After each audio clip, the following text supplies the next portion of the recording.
తెలంగాణలో అసెంబ్లీ సమావేశాలు జోరుగా జరుగుతున్న విషయం తెలిసిందే.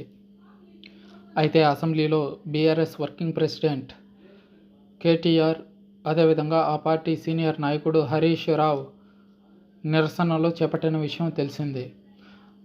అయితే కేటీఆర్, హరీష్ రావు నిరసనలు చేపట్టిన ఈ సందర్భంగా వీరిద్దరిని అరెస్టు చేయడం జరిగింది. ఎమ్మెల్యేలను బయటకు తీసుకొచ్చారు మార్షల్స్. అసెంబ్లీ ఆవరణలో కూడా నిరసన చేపట్టారు. ఈ క్రమంలో బీఆర్ఎస్ ఎమ్మెల్యేలను అరెస్టు చేశారు పోలీసులు. హరీష్ రావు, కేటీఆర్లను వ్యాన్లో ఎక్కించి తీసుకెళ్లారు. బీఆర్ఎస్ మహిళా ఎమ్మెల్యే పట్ల సీఎం అనుచిత వ్యాఖ్యలు చేశారని ఉదయం నుంచి అసెంబ్లీలో బీఆర్ఎస్ ఎమ్మెల్యేలు నిరసన చేశారు. అయితే సీఎం రేవంత్ రెడ్డి నిన్న జరిగిన అసెంబ్లీ సమావేశాల్లో బీఆర్ఎస్లో పనిచేస్తున్న సబితా ఇంద్రారెడ్డి, బీఆర్ఎస్లో ప్రముఖ ఎమ్మెల్యేగా కొనసాగుతున్న సబితా ఇంద్రారెడ్డి గారి గురించి అనుచిత వ్యాఖ్యలు చేసిన విషయం తెలిసిందే.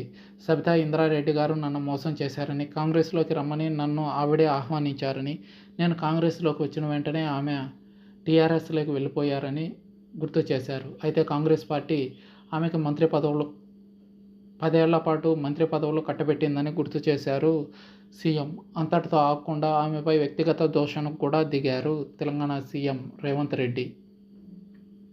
ఆమెకు క్షమాపణలు చెప్పాలని సీఎం అనుచిత వ్యాఖ్యలపై నిరసనలకు దిగారు బీఆర్ఎస్ ఎమ్మెల్యేలు. సీఎం వెంటనే క్షమాపణలు చెప్పాలని డిమాండ్ చేశారు. నల్ల బ్యాడ్జీలు ధరించి అసెంబ్లీకి హాజరయ్యారు ఎమ్మెల్యేలు. అసెంబ్లీలో సీఎం ఛాంబర్ ఎదుట నిరసనకు దిగారు. క్షమాపణ చెప్పే వరకు కదిలేది లేదని ఎమ్మెల్యేలు స్పష్టం చేశారు. మార్షల్స్ సాయంతో ఎమ్మెల్యేలను బయటకు తరలించారు పోలీసులు.